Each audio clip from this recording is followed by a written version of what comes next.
So the first thing that's important to note about the Strata Committee is that it used to be called the Executive Committee. So the name of the committee was one of the things that was changed as part of the new legislation.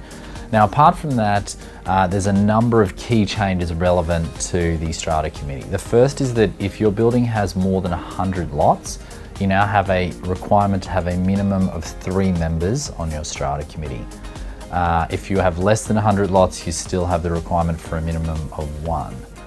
Aside from that, you must disclose if you're a Strata Committee member if you have a conflict of interest being a member of the committee and as an individual. So it's very important to disclose those. Secondly, there are a number of changes to the people who are allowed to be on Strata Committees. So if you are the building manager, if you are the leasing agent or a leasing agent who leases in the building, or if you are connected with the original builder or developer, you are not allowed to be on the Strata Committee.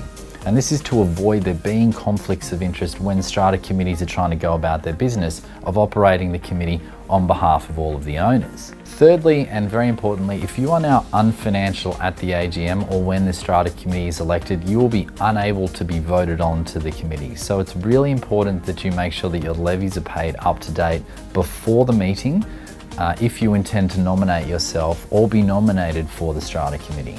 A fourth point to note is that you may now have a tenant representative who forms part of your Strata Committee. Now, if your building has 50% more of tenants, all those tenants are allowed to elect a representative who forms part of your committee. Now, they are not a voting member, and you can ask them to leave during financial matters or other matters you consider to be highly confidential.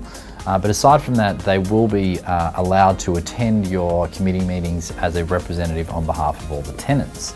So all that being said, there are a number of key changes for you to be aware of if you are intending to be on a Strata Committee that you need to be aware of before attending the AGM.